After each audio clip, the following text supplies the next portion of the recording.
this is Van Dowdy, the host of the Built for the Trades podcast, and welcome back to the Built for the Trades podcast, where we help leaders in the trades industry grow self-operating businesses. So whether you are an owner of a plumbing, HVAC, electrical, or you are in the mechanical world, or wherever you are, you're in the right place. Owning, managing, wanting to own, wanting to manage, you came to the right place. And today, we're going to talk all about how to get your team to sell more. There's so many times in trades businesses, and even in trades businesses that I work with and coach with, that we get so focused on systems and processes that we forget sometimes that sales are the number one goal.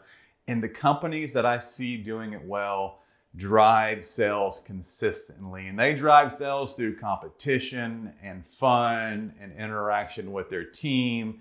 And it becomes a team competition, a team effort. And I want to talk a little bit about that in today's podcast. And I'm going to give you 3 areas to focus on if you're looking to get more sales out of your team. So if you're running home service technicians, you came to the right place. If you're running anybody who's making sales, you came to the right place. The old bumper sticker that says shit happens, it should be replaced with sales happen, because whether you like it or not, you are selling. Whether you know it or not, you are selling every day, all the time. I want to give a shout out to our podcast sponsor, Project to Payment. They are a great company when it comes to taking your trades businesses from pen and paper to online and really streamlining the process to estimate jobs, invoice, and collect from customers.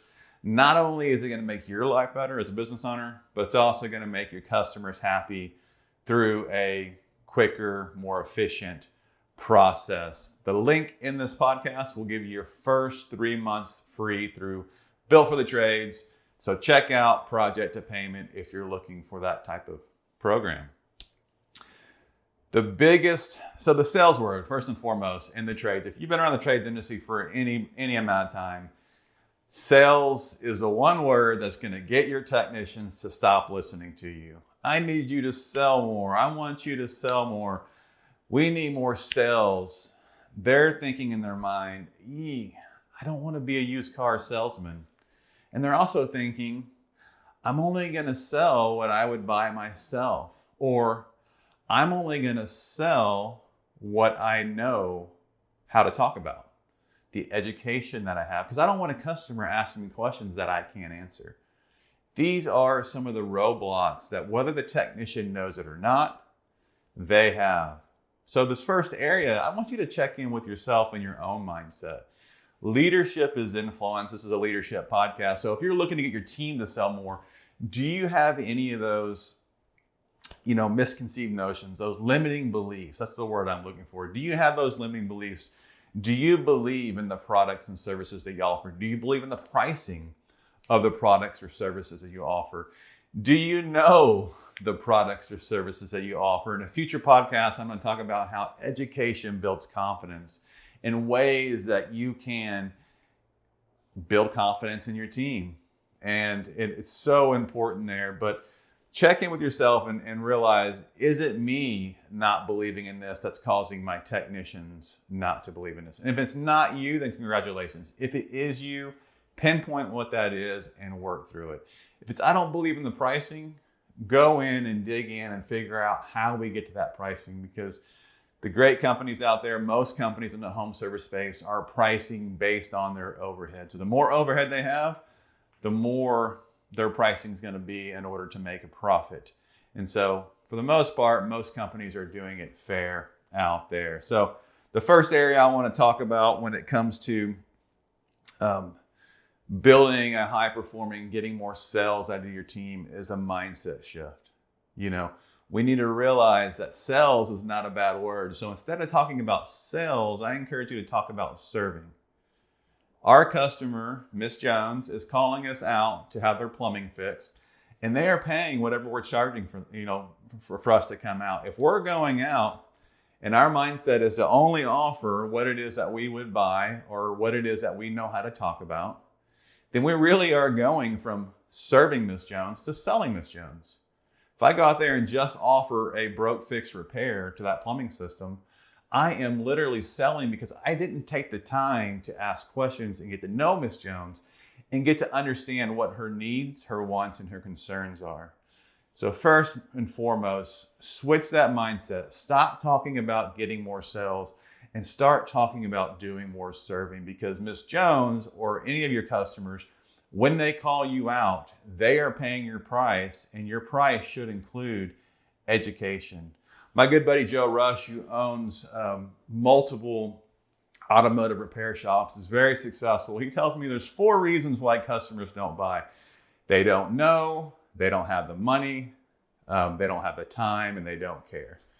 As professionals, it's our job to fix number 1. We must educate the customers. They need to know. If I go out to your house to repair a toilet and I don't look at your water heater, I don't check your homeowner shutoff valve, I don't test the pressure coming to your house or the quality of your water, and I don't educate you on any of that, then how will you ever know? I may leave and 2 months later you have your water heater flood your entire house and you wonder, why did the plumber not even talk to me about that? I would love to have had the power to make that decision. That is what serving is. Serving is taking the time to build that relationship, ask those questions. What have you done in the past? What have you done in the present? And what do you want to do in the future? Taking the time to walk around, educate Miss Jones, educate that homeowner in the plumbing system. Number 1 is mindset shift. Take it from sales to serving. Number 2, don't just hire that sales guru that comes into your business and says, yeah, hoorah, let's sell, let's do this more. Here's some tricks and tips. All you're going to ever do is see a little spike in your text performance. And most of them will be turned off by that. You, as the owner, as a manager, need to commit to doing consistent, weekly, 1-hour trainings with your team. All right. The reason why most of us don't train is because we don't know how to do it. And we let perfection stop progress. Or our ego says, I don't want to get in front of that room and look like a fool in front of my technicians. So if that's you, squash that. Realize that people want a leader that's real, not a leader that's always right. And when I coach up people who are training their technicians, my first job is to get them to commit to an hour a week. Get in front of those technicians an hour a week. Do what you do, but keep it positive. That's the big one, right? A lot of us are doing consistent training, but really it's just bitch sessions. It's just, here's an hour of what all you're doing wrong. Now go out and get them and let's go crush it. And we wonder why our sales is not performing. It's because we've let it become a negative conversation. There's a time and a place for what they're doing wrong. But every session, we should focus on one new training topic. Either it can be technical, it could be sales related, or it could be safety related. You can rotate between the 3 and it's never going to get old. But remember, if you try to bring 5 new things to the technicians, they're going to take nothing away. So focus on one new thing at a time and you will see success. Typically, here's the agenda I like to see. Start off with wins. Everybody shares a win. Start off talking about one of your core values. You elaborate on that. Share, hey, here's some company updates, and here's some of the 1 or 2 things that we want to see y'all tighten up on. That should take you 20 to 30 minutes. The last 30 minutes of your training time should be actually training the technicians. And as you get started, it's great to do role play. It's great to do that, but that's like next level. The main thing is I want you to get focused on bringing one new topic every week with your technicians. All right. So we got mindset shift. We got consistent training. Number 3 is competition. Let's talk about competition. That is one thing that I forget sometimes when I'm coaching trades businesses is the importance of always having some kind of gamification or competition in the business that is driving whatever results that you want to drive. I was talking with a business owner the other day and he said, Dan, here's what I want to do for my team. And he had like a little bonus spiff program he wanted to do for the team every week. And I asked him, I said, is that driving the results that you want to get out of it? Like, is that rewarding the behavior that you want to see? So that's the first thing when it comes to competition. Make sure that it is whatever you decide to do, it is rewarding the behavior you want to see. Number 2, just make sure that you are starting low, because if they're not used to any kind of competition where you give out cash or bonuses or whatever, don't start high to where you can realize I can't afford this and you got to go down. You can always go up, but it's hard to ever go down with your team. So start small. I would love to see you sit down and write out 12 months of competition for your business. It may change based on the needs of the organization, based on the key performance indicators that you're tracking, but plan it out so that way you have a go-to every month.